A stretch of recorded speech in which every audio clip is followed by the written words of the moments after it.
All right, you guys, welcome back to the house. So it is 10:06 p.m. at night. It'll probably be the morning when I post this video. So I'm about to take a sip of wine. You guys can take a sip of coffee or your tea or your orange juice, okay?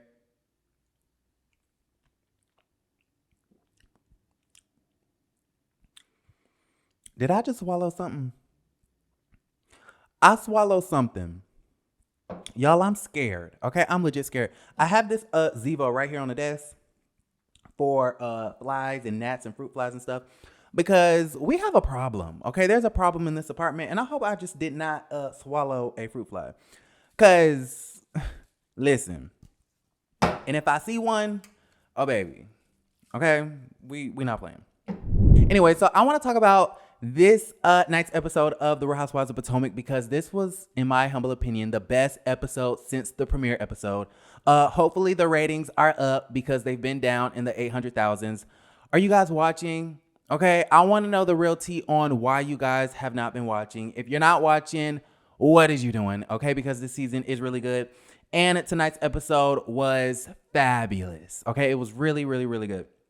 So we left off with Gizelle versus Karen. Now, to give you guys some background information, the ladies are in Williamsburg, Virginia on a cash trip.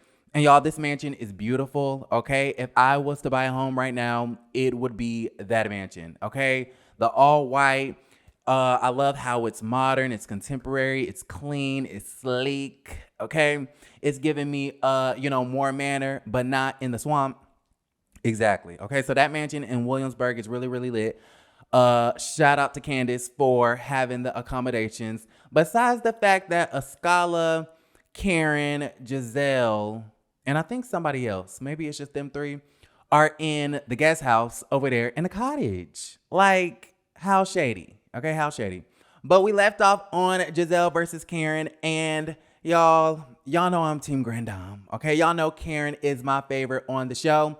But I think she's reaching, okay? She's grasping for straws at this moment when she's talking about Gizelle wishing death on Ray, okay? I don't think that situation from 4 years ago is equivalent to her wishing death on Ray.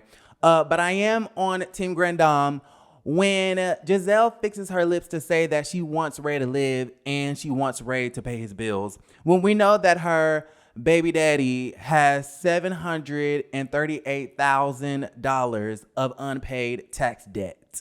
Okay? Worry about your mans, sis. Okay? How Yvonne say, your man is the snake. Anyways, I don't know. They're sitting there at lunch in Williamsburg. They're going back and forth. Neither of them want to apologize about any of their situations. And so at this point, I kind of feel like both Gizelle and Karen and the rest of the ladies should just let this go. Okay, just let it go. Keep it cute or keep it on mute because at this point, it's getting old. It's getting tired. It's like Portia versus Kenya. We're not getting anywhere. Okay, let it go, ladies. So then we get like a cut back in DC or Virginia or Maryland or wherever Ashley lives. Okay, at this point. Ashley's at the house. She just had a new baby. Congratulations to Miss Ashley Darby. She's at home with the two boys and her messy husband, Mr. Michael Darby. Okay, we do not like him over here. She's taking care of the newborn.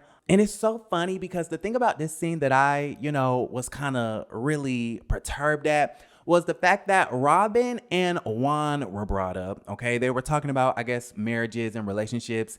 And Michael made it a point to bring up Juan, okay? He said, Ashley, I told you so, okay? Didn't I tell you that Juan was not finna marry that girl? And y'all, I was so embarrassed, okay? I was so embarrassed because it's like, Michael, why are you so obsessed with Juan? Okay, why do you care so much whether Juan and, his fiance and mother to his children are getting married or not? Why are you so invested in their relationship? It's starting to get weird.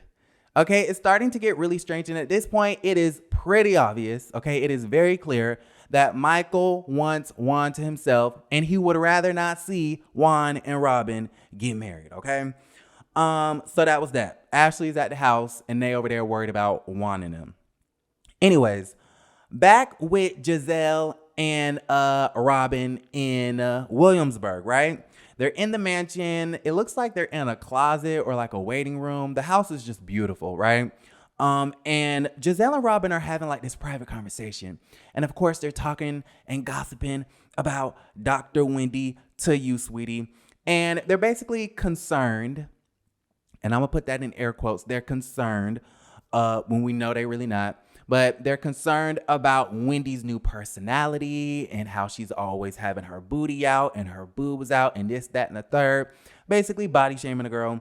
And personally, I do understand where Gizelle and Robyn are coming from, okay? Because Wendy's personality is different, okay? We've said it here on the House of Aaron. Her personality is very different. It's like a complete 180 from the Wendy of yesteryear. And she does look a lot different as well. And so I do think that Wendy is going through a lot of changes. Now, a lot of the changes that Wendy is going through are positive, okay? She's going through a lot of positive change. But I think some of the changes are negative, and that's pretty evident when you dissect the situation between Wendy and Mia, okay? I believe a couple of weeks ago, she told Mia to, mind her business because you don't even go here. And I'm like, okay, Zen Win. Right? First off, you're not Zen at all. And second of all, why are you acting like you were not just the new girl last year? Okay, so I'm just a little bit confused at that situation. But with that being said, you see Gizelle and Robyn gossiping about the girl. And Gizelle's whole thing is, I'm concerned because she's going through all of these changes. And I think it has something to do with the Eddie rumors, okay? And we know, again, Ashley brought that up, or she's going to bring it up in next week's episode. But I think in this episode, this would make it the third time where Gizelle has made it a point to bring up these rumors about her husband. When is you going to give it up? Okay, girl, give it up, Delicious. I mean, I'm just saying. You brought it up to Ashley once. You brought it up to Ashley again. You brought it up to Robyn in this episode. And Ashley's going to bring it up, I think, to Wendy in the next episode. Y'all are really pressed, okay? How Cardi B said, press. So they're gossiping about her. Oh my God. And the part about this conversation between Tweedledee and Tweedledum that just had me feeling all types of ways is the fact that Robyn fixed her boring lips to say that Wendy of last year was confident and secure. As if this year she's not confident and secure. I was like, wow, Robyn, you really are the one to talk, seeming as though you got a lot of stuff going on at home. Okay, your husband's not even attracted to you at this very moment, which is probably one of the reasons why you're not going to have a super spreader event in the same way that Cynthia had. Okay, let's just go ahead and be honest about that situation. You should worry about whether your husband wants to be with you and stop worrying about what Wendy got going on as far as her confidence and her security. It is extremely obvious to me that Robyn and Gizelle are the most insecure women. I forgot the word. They're the most insecure women on the cast. Okay? That's just how I see it. It is what it is, and it's going to be what it's going to be. All right, you guys. So this is the part of the review where we do a lightning fast round. Okay? They're sitting at a dinner, and Gizelle, in her warped mind, decides to question everybody about their lives, which I thought was really interesting. She went on to say about Chris managing Candace that she feels as though Chris is riding Candace's coattails, right? She said to Robyn, you need to get up in the morning because Juan thinks you're unattractive. Okay, she was badgering, her best friend Robyn about that. And then she went to Wendy and said, Wendy, you're acting different. I feel like you're going through a crisis. I've seen more of your body than I had ever seen in all of my time knowing you, right? She's just questioning everybody. She's going down the list, getting into everybody's shit. And then all of a sudden, a scholar, comes through with the line of questioning to combat that ass. And she goes, well, Gizelle, since you're putting everybody else on the spot, let's put you on the spot. Okay, we can talk about you too. In the words of Miss Portia Williams, a scholar goes, so what's going on with your relationship with Jamal? Ooh, burn. A scholar finally put the last lady of Potomac on the spot and asked, so what is the status between you and Jamal? And y'all, Gizelle had the lamest excuse, the lamest cop-out, by basically saying that she did not want to answer the question in front of Karen, who she deems as a liar. Like, really? You literally just said that Chris was riding Candace's coattails. You literally just said that Juan does not want your best friend, Robyn. You literally just said that Wendy is showing too much of her body. But you don't want to answer no questions about you and Jamal, the man that's no longer living in your phone, but is basically out of your life. Okay, Gizelle, that's real interesting. Okay, that is really interesting. I think Gizelle is so lame. She's so insecure. She has been deflecting this entire episode. You keep talking about Wendy. You keep talking about Candace. You keep talking about your best friend, Robyn. Okay, it's definitely giving Kenya Moore hair care and Cynthia Cheekbones Bailey. Why do you keep talking about everybody else but you? You think that backwards house is going to be your only storyline? You think your only storyline is going to be your daughter failing her permit test? You think that's going to suffice? You think that's all we want to look at?